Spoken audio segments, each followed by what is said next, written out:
Je m'appelle Lucy Walker. J'ai 29 ans. Le matin de Noël, ma mère m'a giflé, car j'avais demandé pourquoi ma sœur cadette avait reçu près de 15 000 $ en cadeau, alors que je n'avais, moi, rien reçu. 3 semaines plus tôt, maman avait envoyé un message dans notre discussion de groupe familial, déclarant « Pas de cadeau cette année. Nous nous concentrons sur la gratitude, pas sur les choses matérielles. » Je l'avais cru. J'avais même transféré 800 $ pour couvrir le dîner de Noël, car elle prétendait que le compte de retraite de papa avait été temporairement gelé. Ensuite, ma sœur a commencé à ouvrir des boîtes. D'abord, un iPhone flambant neuf est apparu, puis un sac à main de créateur d'une valeur de 6 000 $. Finalement, elle a ouvert un écrin de velours contenant une bague en diamant, assez grande pour capturer la lumière de chaque fenêtre de la pièce. Elle a ri, s'est filmée en pleurant, et a dit à ses abonnés qu'elle avait la famille la plus généreuse de Virginie. Je suis restée assise près de l'arbre, les genoux vides. Quand la dernière boîte a été ouverte, j'ai regardé ma mère et j'ai demandé « Et moi ?» Son sourire a disparu. « Tu as presque 30 ans, a-t-elle dit. Arrête de te couvrir de ridicule. » Je lui ai rappelé que j'avais payé le dîner et aidé à couvrir les frais de la maison, mais la gifle est venue si vite que ma tête a tourné sur le côté. Mon père a fixé son café. Ma sœur a continué à filmer. Personne ne m'a défendu. Je me suis levée, j'ai ouvert mon téléphone et j'ai vu la notification que j'avais programmée pour le matin de Noël, dossier d'audit final prêt à être publié. Ma mère croyait avoir humilié la fille qui avait encore besoin de son approbation. Elle avait oublié que j'étais aussi la femme dont l'argent, le crédit, la signature et le silence soutenaient tout leur mode de vie. Avant que je vous raconte ce qui s'est passé après avoir appuyé sur ce bouton, dites-moi d'où vous regardez et quel temps il fait là-bas. Je veux savoir jusqu'où cette histoire de Noël peut voyager. Pendant la majeure partie de mon enfance, ma mère décrivait ma sœur comme la lumière de la famille et moi comme la personne fiable. Ces mots semblaient inoffensifs, jusqu'à ce que j'en comprenne le sens. Madison avait le droit de briller. On s'attendait à ce que je maintienne l'électricité en marche. Elle avait 3 ans de moins que moi, assez charmante pour que les adultes lui pardonnent avant même qu'elle ne s'excuse. Elle pouvait abandonner un emploi, endommager une voiture empruntée, insulter quelqu'un à dîner, ou oublier un anniversaire important. Et maman expliquait qu'elle était sensible, ambitieuse, débordée, ou incomprise. Quand je faisais une seule erreur, c'était la preuve que quelque chose n'allait pas avec mon caractère. À 22 ans, j'ai obtenu un diplôme en comptabilité judiciaire et j'ai commencé à enquêter sur les irrégularités financières au sein d'organisations à but non lucratif. Je passais mes journées de travail à retrouver de faux fournisseurs, des factures gonflées, des subventions manquantes et des fonds caritatifs détournés vers des modes de vie privés. J'étais douée pour identifier les schémas, car j'avais grandi à l'intérieur de l'un d'eux. Madison s'est lancée dans l'immobilier de luxe après avoir abandonné l'université. Ses réseaux sociaux montraient des dîners sur les toits, des vêtements de créateurs, des suites d'hôtels, des voitures chères et un succès soigneusement mis en scène. Il ne montrait pas que maman payait sa facture de téléphone, que papa couvrait son assurance, et que je gérais chaque urgence qui survenait lorsque leur compte diminuait. Les demandes ont commencé modestement. Papa avait besoin d'un chauffe-eau. Maman avait besoin d'un prêt à court terme avant un gala de bienfaisance. Madison avait besoin d'argent pour des frais de licence immobilière. Chaque fois, maman promettait un remboursement et interprétait toute hésitation comme de l'égoïsme. Tu es la plus stable, Lucie. Tu n'as pas d'enfant, tu gagnes plus. La famille aide la famille. À 27 ans, j'étais devenue la structure financière invisible sous leur vie. J'ai payé les taxes foncières en retard, garanti le bail du VUS de luxe de Madison et organisé la comptabilité de l'organisation à but non lucratif de maman, la Heritage Women Foundation. J'ai également ouvert une ligne de crédit commercial d'urgence, après que maman eut promis qu'elle serait limitée aux événements légitimes de la fondation. Mon fiancé, Caleb Brooks, a été la première personne à me demander pourquoi chaque crise familiale se terminait avec mon compte bancaire.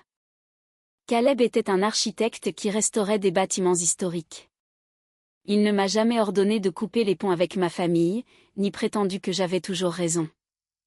Il posait des questions attentives et attendait pendant que je peinais à y répondre. Nous nous sommes rencontrés lors d'une enquête sur une subvention de restauration de bibliothèque mal gérée, et 2 ans plus tard, nous étions fiancés. Caleb savait que j'aidais ma famille, mais même lui ne savait pas à quel point. Je n'avais jamais fait le compte, car une partie de moi croyait encore que si je devenais suffisamment utile, maman finirait par me regarder de la même manière qu'elle regardait Madison. Le premier avertissement est arrivé début décembre, lorsque mon application bancaire a signalé un débit de $6 248 dans une boutique de créateurs à Washington, D.C. L'achat avait été effectué en utilisant la carte d'urgence de la fondation que j'avais garantie. J'ai appelé maman immédiatement. Elle a prétendu que l'achat était pour les relations avec les donateurs, mais quand j'ai demandé quel donateur nécessitait un sac à main de $6 000, elle est devenue défensive. Toutes les relations ne peuvent pas être documentées dans une feuille de calcul, a-t-elle dit. Je lui ai rappelé que les dépenses caritatives devaient être documentées.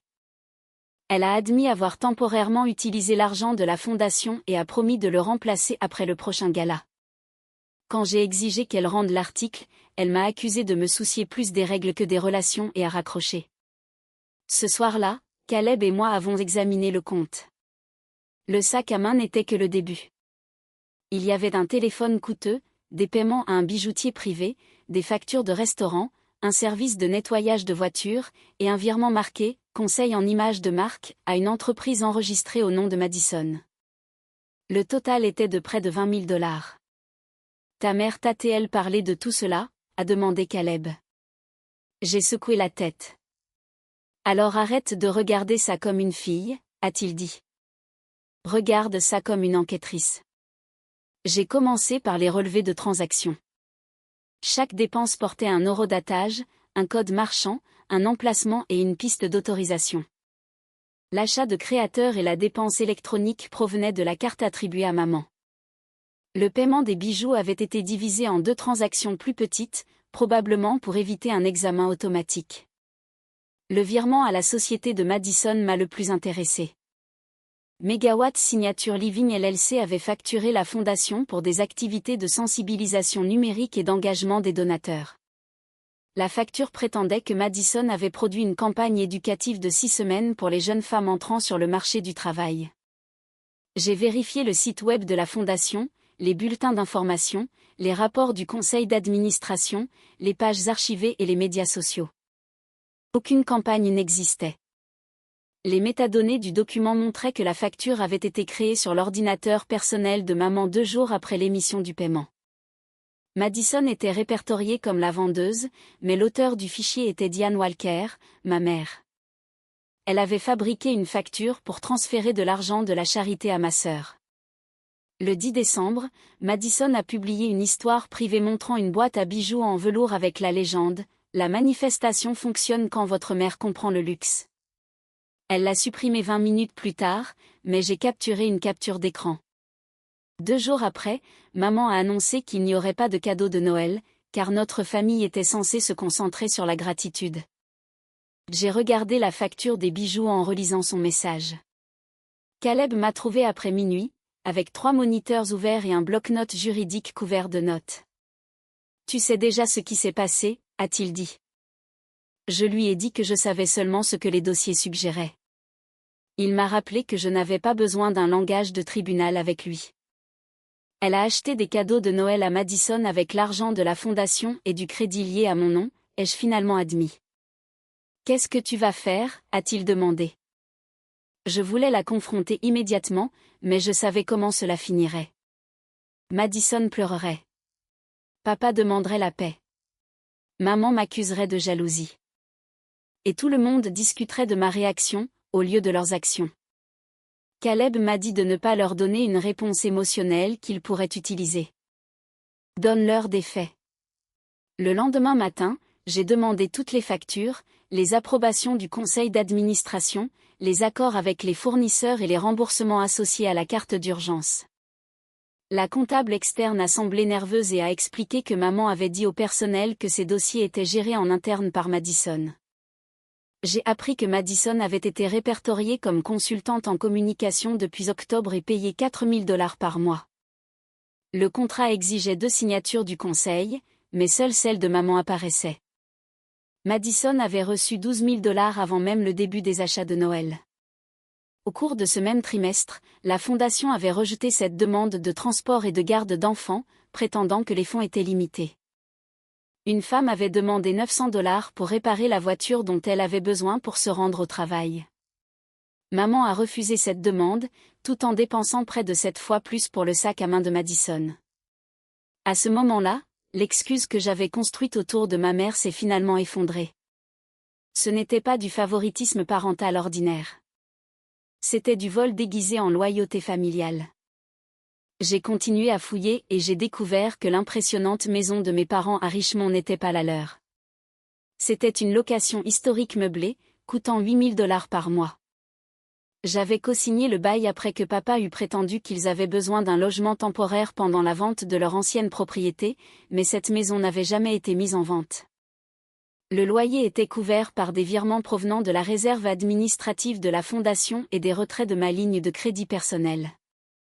J'ai contacté la banque et j'ai appris que je pouvais bloquer les comptes, révoquer les cartes, contester les dépenses personnelles et demander un audit judiciaire. Je n'ai pas agi immédiatement, car je voulais suffisamment de preuves pour empêcher maman de prétendre à une erreur de compréhension. J'ai contacté le Dr Evelyn Ross, spécialiste en éthique et membre du conseil d'administration de la fondation. J'ai expliqué que j'avais identifié des fonds à usage restreint, des paiements à des fournisseurs non justifiés et une mauvaise utilisation du crédit totalisant au moins 38 000 $. Elle m'a demandé de tout conserver, de préparer un dossier d'audit crypté et d'éviter d'utiliser l'email de la fondation. 3 membres du conseil voyageaient jusqu'au 26 décembre, elle ne pouvait donc pas réunir le comité complet avant Noël. J'ai organisé les relevés, les factures, les métadonnées, les documents de bail, les captures d'écran, les messages et un enregistrement vocal dans lequel maman disait « Cette fondation existe grâce à moi ». L'image de Madison soutient la mienne. Ne créez pas de problème pour des détails techniques. J'ai programmé l'envoi du dossier au conseil d'administration, au conseil externe, à la banque et à une équipe de protection des garants pour 10h30 le matin de Noël, à moins que je ne l'annule. Pourquoi 10h30 a demandé Caleb. Maman ouvre les cadeaux à 10h, ai-je répondu. Et si elle donne ses articles à Madison devant toi, alors Noël devient le dernier jour où elle contrôle l'histoire. Le matin de Noël a commencé avec maman agissant comme une femme dans une publicité. Elle portait une robe en cachemire crème et se déplaçait dans la maison louée, portant du café à la cannelle dans des tasses à bord dorés. Un feu brûlait sous la cheminée en pierre. La musique jouait doucement. Madison avait déjà positionné un trépied de téléphone près de l'arbre. Caleb et moi sommes arrivés à 9h45, avec une cocotte de petit déjeuner maison et une photographie encadrée pour papa. Nous avions respecté la règle de maman, pas de cadeaux, bien que j'ai discrètement acheté des articles pratiques pour 2 enfants parrainés par le programme de vacances de la fondation. Maman a embrassé Caleb sur la joue et m'a rapidement inspecté. Tu as porté du noir à Noël. C'est vert foncé. Eh bien, ça ressort noir sur les photos. Ce fut sa première critique de la journée. Dans des circonstances normales, j'aurais passé l'heure suivante à me demander si j'aurais dû me changer. Cette fois, j'ai simplement tendu la cocotte. Papa était assis près de la fenêtre. Thomas Walker avait jadis rempli chaque pièce où il entrait. En tant que cadre hôtelier, il pouvait résoudre les conflits de personnel, négocier des contrats et calmer des clients furieux sans élever la voix. À la maison, cependant, il avait progressivement abandonné toutes les décisions à maman. Il m'a serré dans ses bras et a dit « Passons une journée paisible ». Paisible était le mot qu'il utilisait chaque fois qu'il voulait que j'encaisse une blessure en silence. Madison est arrivée 30 minutes en retard, vêtue d'un manteau bordé de fourrure blanche et ne portant rien. Elle s'est dirigée directement vers l'arbre, a embrassé maman et a demandé si l'éclairage était suffisant pour la vidéo. J'ai vu 3 grandes boîtes derrière le fauteuil. Maman m'a vu regarder. Ce sont des échantillons promotionnels. De qui ? Elle a souri. C'est Noël, Lucie. Essaie de ne pas auditer les décorations. À 10h15, maman a annoncé qu'elle avait changé d'avis concernant les cadeaux. Juste quelques petites choses, a-t-elle dit. Madison a eu une année si difficile. Madison s'est placée devant la caméra. Papa a regardé le sol. Caleb s'est assis à côté de moi, son genou touchant le mien. La première boîte contenait l'iPhone. Madison a crié, a serré maman dans ses bras et a immédiatement commencé à décrire les fonctionnalités de l'appareil photo à ses spectateurs. La deuxième boîte contenait le sac à main Belle. J'ai reconnu le fermoir doré de la facture de la boutique. 6 248 $, acheté avec une carte liée à une fondation caritative. Madison a pressé le sac contre sa poitrine. Maman, c'est fou. Tu mérites de paraître brillante, a dit maman. La troisième boîte était plus petite. À l'intérieur se trouvait la bague en diamant. Madison a commencé à pleurer. Maman a pleuré avec elle. Papa a esquissé un faible sourire. Les commentaires du direct défilaient rapidement sur l'écran, meilleure maman du monde. Cette famille est un objectif. Tu mérites tout. J'ai regardé sous l'arbre. Il n'y avait rien à mon nom. Je savais ce que je verrais probablement. J'avais étudié les reçus. J'avais préparé la performance. Pourtant, la connaissance ne rendait pas le moment indolore.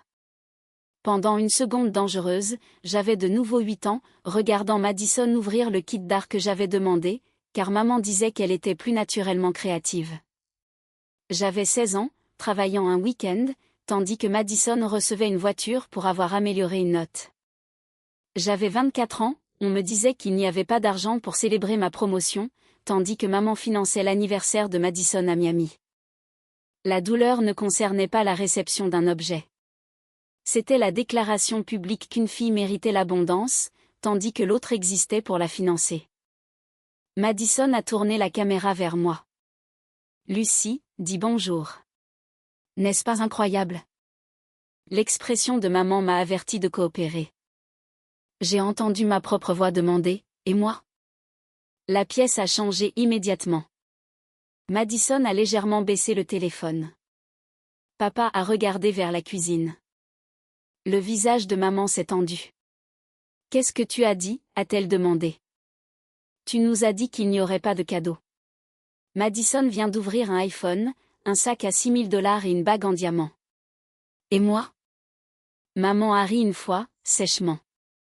Tu ne peux pas être sérieuse. Je pose une question. Tu es une femme adulte. Madison aussi. Elle a besoin de soutien pour sa carrière. Et moi non. Tu as un salaire. Tu as Caleb. Tu as toujours été capable de prendre soin de toi. Ça n'explique pas pourquoi tu as menti. Papa a murmuré, Lucie, pas aujourd'hui. Je l'ai regardé. Quand serait-ce mieux? Maman s'est rapprochée. Ne ruine pas le Noël de ta sœur parce que tu es jalouse. Je ne suis pas jalouse des cadeaux. Je demande pourquoi ils ont été achetés par l'intermédiaire de la fondation. Le sourire de Madison a disparu. Le direct était toujours en cours.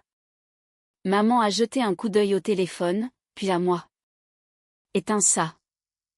Madison a tendu la main vers l'écran, mais des commentaires apparaissaient déjà.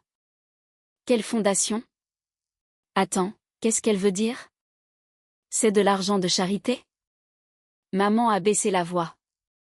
Tu ne sais pas de quoi tu parles. Je sais que le sac à main a été facturé à la facilité de crédit d'urgence le 7 décembre. Le téléphone a été acheté 2 jours plus tard. Le paiement de la bague a été divisé entre la carte de la fondation et un virement à la société de conseil de Madison. Papa s'est levé. Quelle société de conseil? Maman l'a ignoré. J'ai continué. Je sais que Madison a reçu 12 000 $ pour une campagne qui n'a jamais existé. Je sais que le loyer de la maison est payé à partir des réserves administratives. Je sais que tu as utilisé la ligne de crédit que j'ai garantie après avoir promis qu'elle serait limitée aux dépenses d'événements d'urgence. Stop, a dit maman. Madison a finalement arrêté le direct. Maman s'est approchée si près que je pouvais sentir son parfum. Tu es venu chez moi à Noël et tu m'as accusé de voler, parce que ta sœur a reçu des cadeaux. Ce n'est pas ta maison. C'est une location à 8 000 $ par mois, et je suis répertoriée comme garante. Sa main a frappé mon visage avant que je ne la voie monter. Le son a fait taire la pièce. Ma joue brûlait. Ma tête a tourné. Caleb s'est levé instantanément, mais j'ai levé une main pour l'arrêter. Je ne voulais pas que maman réécrive la scène comme une confrontation entre hommes. Papa a murmuré, « Diane. » Ce fut tout. Il ne s'est pas avancé vers moi. Il n'a pas exigé d'excuses. Il n'a même pas posé son café. Maman a semblé brièvement choquée par ce qu'elle avait fait, mais la fierté est arrivée avant le remords. « Tu m'as poussé », a-t-elle dit. J'ai touché ma joue et j'ai regardé autour de la pièce. Madison tenait sa bague en diamant. Papa était figé. Maman attendait que je pleure, que je crie, ou que je supplie. Au lieu de cela, j'ai ouvert mon téléphone. L'écran affichait 10h29. Une minute restait avant la publication du dossier d'audit. Maman a vu le compte à rebours, mais ne l'a pas compris. « Qu'est-ce que tu fais ? » Je m'assure que c'est le dernier Noël que tu achètes avec mon silence. À 10h30, l'écran a changé. Dossier livré au conseil d'administration, au conseil externe, à la revue de crédit et à l'équipe de protection des garants. J'ai appuyé sur 3 boutons supplémentaires. Toutes les cartes autorisées ont été gelées. Le virement automatique couvrant le bail de la maison a été annulé. Ma garantie sur le véhicule de Madison est entrée en examen formel de litige. Le téléphone de maman a commencé à sonner avant que je ne baisse le mien. Le premier appel venait du docteur Evelyn Ross. Maman a fixé l'écran, comme si le nom lui-même l'avait trahi. Elle a rejeté l'appel. Il a sonné à nouveau immédiatement. Ensuite, le téléphone de papa a commencé à vibrer. Le compte professionnel de Madison affichait une notification de vérification de fraude, car la fondation avait contesté les paiements de consultation.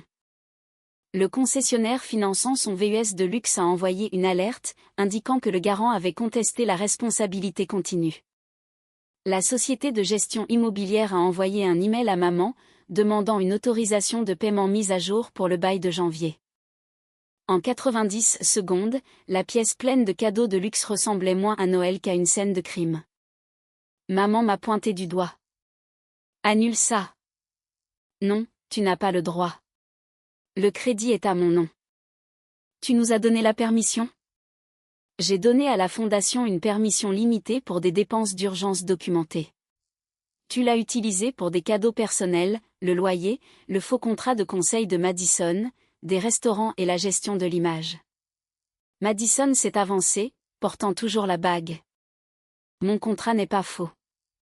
Quel travail as-tu effectué ? J'ai promu la fondation. Montre-moi un seul livrable. J'ai posté sur les femmes qui soutiennent les femmes. Tu as posté une photo du gala. La légende faisait la publicité de tes annonces immobilières. Son visage a rougi. Ça a quand même attiré l'attention. Tu as été payé 4 000 $ par mois. C'était la décision de maman. Exactement. Papa s'est assis lentement. Diane, de combien d'argent parlons-nous ? Maman a rétorqué, ne m'interrogez pas devant eux. Le conseil d'administration est sur le point de nous interroger tous, ai-je dit. Ses yeux se sont tournés vers moi. Tous. Le bail de la maison vous liste, toi et maman, comme occupants. Plusieurs remboursements sont passés par un compte joint. Savoir si tu savais d'où venait l'argent est quelque chose que le conseil d'administration et le conseil externe détermineront. Papa a pâli. Pendant des années, il avait traité le silence comme une neutralité. Maintenant, il découvrait que le silence pouvait laisser une trace écrite. Maman a répondu au prochain appel et l'a mis sur haut-parleur par erreur. Diane, a dit le docteur Ross, le comité exécutif a examiné les preuves préliminaires fournies par Lucie. Avec effet immédiat, votre autorité a accédé au compte de la fondation, a dirigé le personnel, a contacté les donateurs ou a autorisé les dépenses est suspendue. Maman a bondi pour éteindre le haut-parleur, mais j'en avais déjà assez entendu. C'est scandaleux, a-t-elle dit. Lucie agit ainsi à cause d'un désaccord familial. Ce n'est pas un désaccord familial, a répliqué le docteur Ross. Les documents montrent des paiements non justifiés à une entreprise contrôlée par votre fille, l'utilisation de fonds à usage restreint pour des marchandises personnelles, et une possible fausse déclaration au conseil. Ces articles étaient des dépenses de développement des donateurs. Une bague en diamant était du développement des donateurs? Maman a regardé Madison. Le docteur Ross a poursuivi, une réunion d'urgence du conseil aura lieu demain à 11 heures.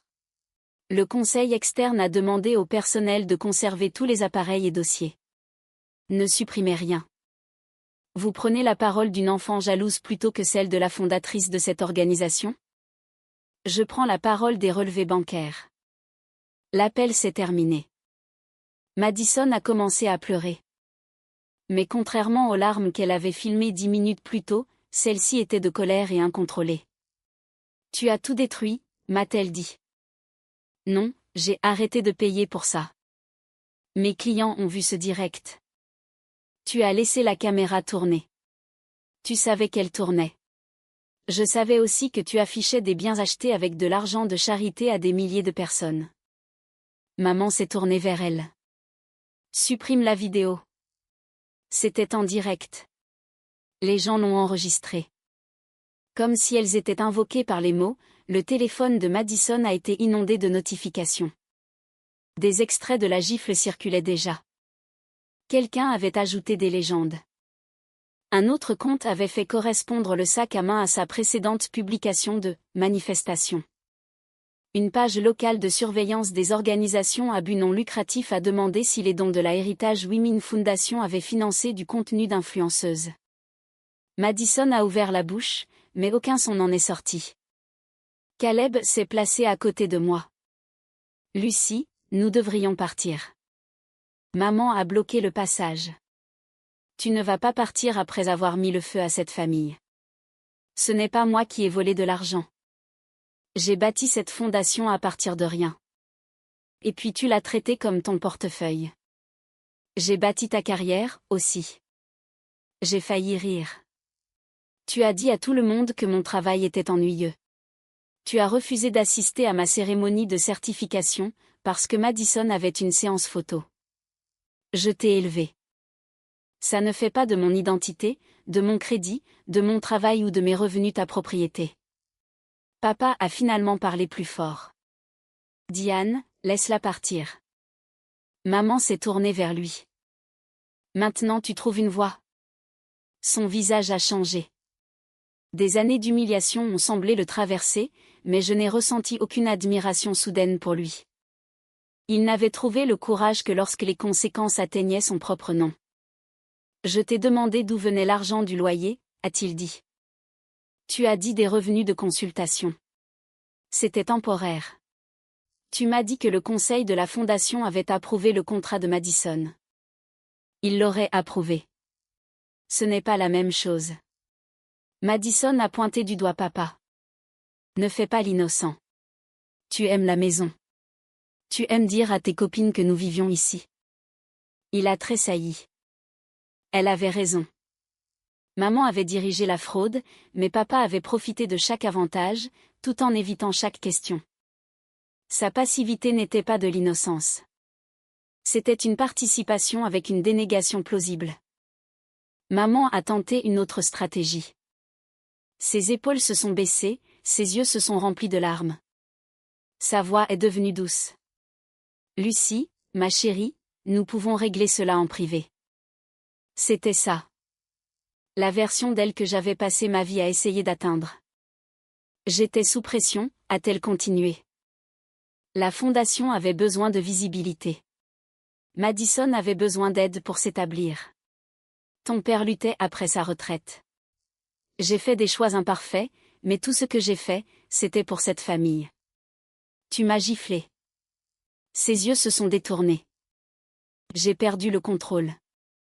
Tu as volé de l'argent à des femmes qui avaient besoin de transport et de garde d'enfants. J'allais le remplacer.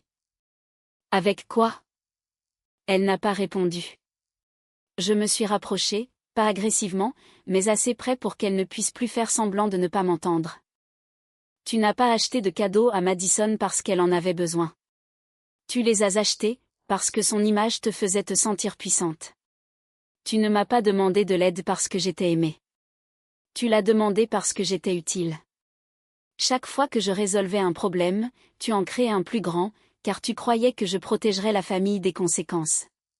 J'étais ta mère et j'étais ta fille. Tu m'as transformée en ton fonds d'urgence. L'expression de maman s'est de nouveau durcie. Tu regretteras de nous avoir humiliés.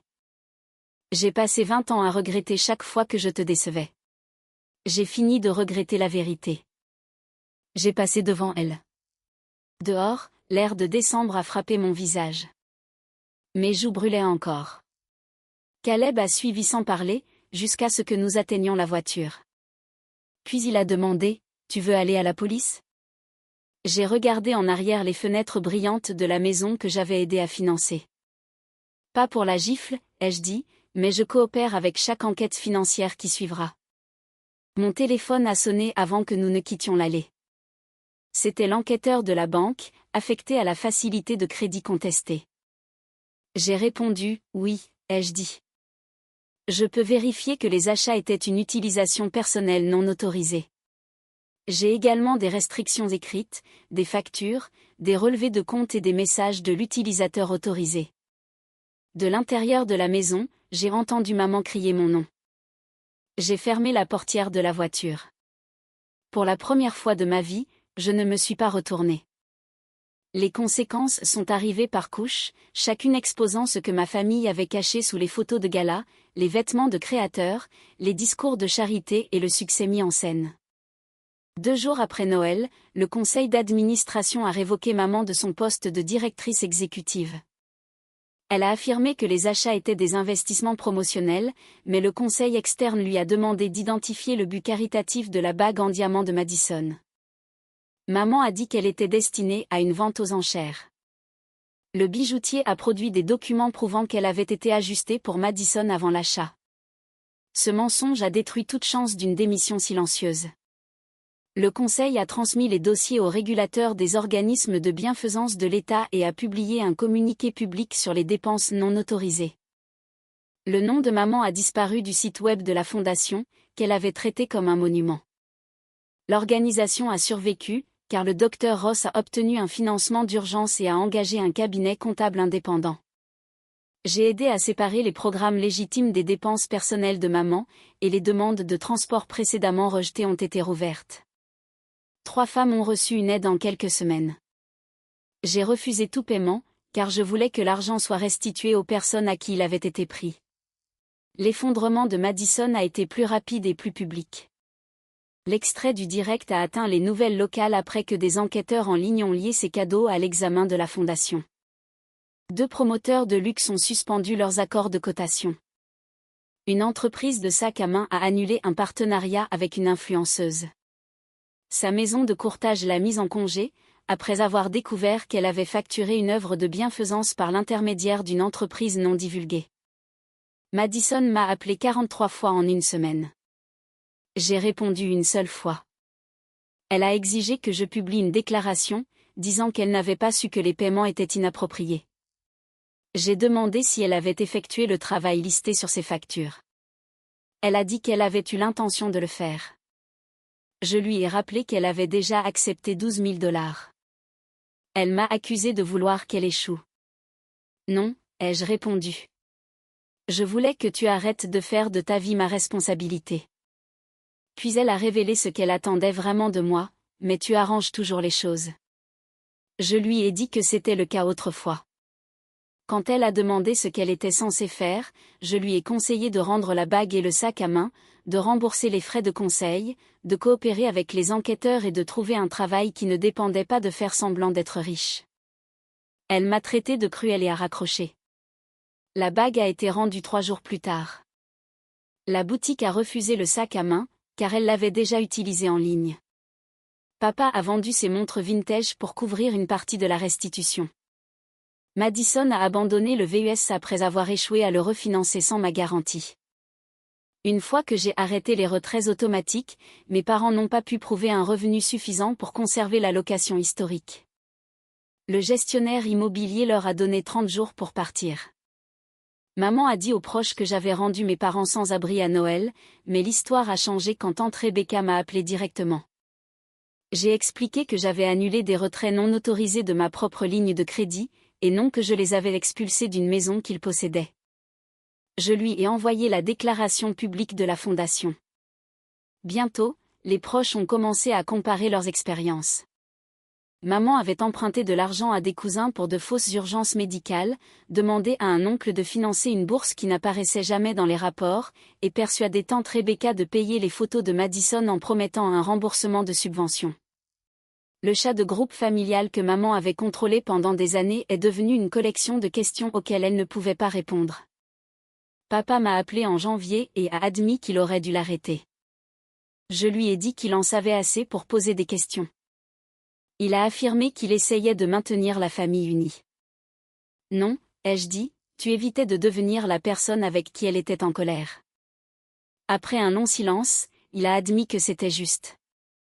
Il a emménagé dans un petit appartement, tandis que maman est restée avec Madison, un arrangement qui est rapidement devenu misérable. Papa a demandé à me rencontrer, et j'ai accepté sous des conditions strictes. Je ne fournirai pas d'argent, ne contacterai aucun enquêteur en son nom, n'adoucirai aucune conclusion et n'accepterai aucune conversation blâmant les actions de maman sur le stress, l'âge ou ma jalousie. Il a accepté. Maman non. La veille de mon mariage en février, elle a envoyé un dernier message disant qu'une mère pouvait pardonner beaucoup de choses, mais qu'une trahison publique changeait une famille pour toujours. Elle espérait que je comprendrais un jour ce que j'avais détruit. J'ai répondu, je comprends exactement ce à quoi j'ai mis fin, ma participation. Puis je l'ai bloqué. Caleb et moi nous sommes mariés dans la salle de lecture restaurée de la bibliothèque historique où nous nous étions rencontrés. Il y avait 26 invités, aucune décoration sponsorisée, aucun direct familial et aucune performance conçue pour impressionner des étrangers. Papa est venu seul et s'est assis au deuxième rang, plutôt qu'à côté de moi. Il avait commencé une thérapie et vendu des biens personnels pour aider à restituer l'argent manquant, mais la responsabilisation n'a pas instantanément reconstruit la confiance. Maman et Madison n'ont pas été invités. Je craignais que leur absence ne domine la journée, mais ce ne fut pas le cas. La sœur de Caleb a ajusté mon voile. Tante Rebecca a fait une lecture, et le docteur Ross a porté un toast au courage nécessaire pour protéger une institution, même lorsque la personne qui lui nuit partage votre nom. Après la cérémonie, Caleb m'a demandé si je regrettais d'avoir appuyé sur le bouton. J'ai considéré la question honnêtement et lui ai dit que je regrettais d'avoir attendu si longtemps. Des mois plus tard, maman a signé un accord de restitution, a renoncé à son rôle au sein de la fondation de manière permanente, et n'a évité une issue juridique plus sévère qu'en coopérant après que les preuves furent devenues impossibles à nier. Une fois que les galas, les donateurs, le statut et l'influence ont disparu, la majeure partie de son cercle social s'est également évanouie. Madison a quitté l'immobilier de luxe, a vendu les biens qu'elle avait affichés en ligne et a accepté un poste administratif dans une société de gestion immobilière en dehors de Richmond. Nous ne nous sommes pas réconciliés. Elle a envoyé des excuses par l'intermédiaire de papa, mais la plupart expliquaient comment maman l'avait influencée. J'ai dit que je n'envisagerais un contact que lorsque Madison pourrait décrire ses propres choix, sans attribuer la responsabilité à quelqu'un d'autre. Ce jour viendra peut-être, ou peut-être pas. Le pardon et l'accès ne sont pas la même chose. Pendant des années, j'ai cru que fixer une limite signifiait prononcer un discours dramatique et s'en aller. J'ai appris que la vraie limite vient après. C'est l'appel auquel on ne répond pas, l'argent qu'on ne transfère pas, l'excuse qu'on refuse de répéter, et le problème qu'on permet à un autre adulte de résoudre. La véritable punition de ma mère n'a pas été de perdre sa position ou sa maison coûteuse. Celle de Madison n'a pas été de perdre des contrats, une voiture ou des cadeaux de créateurs. Leur vraie conséquence a été de perdre la personne qui les avait protégés de la réalité. Une fois que je me suis éloignée, chaque facture portait son vrai coût. Chaque mensonge nécessitait un autre mensonge. Et chaque relation a dû survivre sans cadeau, influence ou levier financier pour la maintenir. C'est à ce moment-là que j'ai compris pourquoi maman avait réagi si violemment à une simple question, et moi? Elle menaçait le système qu'elle avait créé. Dans ce système, Madison recevait parce qu'elle représentait l'image de la famille. Papa restait silencieux parce que le silence protégeait son confort. Maman contrôlait parce que le pouvoir la faisait se sentir indispensable. Je payais parce que l'utilité était le seul rôle qui me valait une paix temporaire. Au moment où j'ai remis en question ce que je méritais, l'arrangement est devenu visible. J'ai cru un jour qu'être fiable était une preuve de force. Parfois, c'était le cas, mais la force sans limite devient une invitation à l'exploitation. La générosité sans responsabilité devient un financement. La loyauté sans respect devient une captivité. La famille ne devrait jamais exiger qu'une personne se réduise pour qu'une autre puisse paraître plus brillante. Un parent ne gagne pas un accès illimité à l'argent, au crédit, au travail, à la maison ou à l'énergie émotionnelle d'un enfant adulte, simplement parce qu'il a élevé cet enfant. La gratitude n'est pas une dette permanente. L'amour n'est pas un formulaire d'autorisation financière. Le pardon n'exige pas de retourner à l'endroit où l'on a été blessé. Je me souviens encore de l'espace vide sous le sapin de Noël, Madison tenant la bague, papa fixant son café, et le moment après que maman m'eut giflé, où tout le monde attendait que je m'effondre dans mon ancien rôle. Au lieu de cela, j'ai ouvert mon téléphone. Cette action ne m'a pas guéri comme par magie. Elle a fait quelque chose de plus important, elle a rendu la responsabilité aux personnes qui avaient passé des années à me la confier. Aujourd'hui, Caleb et moi vivons dans une maison plus petite que celle que mes parents prétendaient posséder. Nous budgétisons honnêtement, donnons seulement ce que nous pouvons nous permettre et soutenons des programmes d'emploi locaux par le biais de comptes transparents. Chaque décembre, j'achète anonymement un cadeau pratique pour une femme qui reconstruit son indépendance financière. La première année, j'ai payé $900 pour la réparation de la voiture d'une aide-soignante, le même montant que la fondation de maman avait un jour prétendu ne pas pouvoir épargner. Ce cadeau a eu plus de signification que toutes les boîtes de créateurs sous l'arbre de ma mère. Je n'ai pas mis fin au mode de vie de ma famille parce que je n'ai pas reçu de cadeau de Noël. J'y ai mis fin parce que leur mode de vie dépendait de la fraude, du favoritisme, de la peur et de ma coopération continue. Demander, et moi, n'a jamais été de la cupidité. Ce fut la première question honnête de ma vie. Me relever après la gifle fut ma réponse.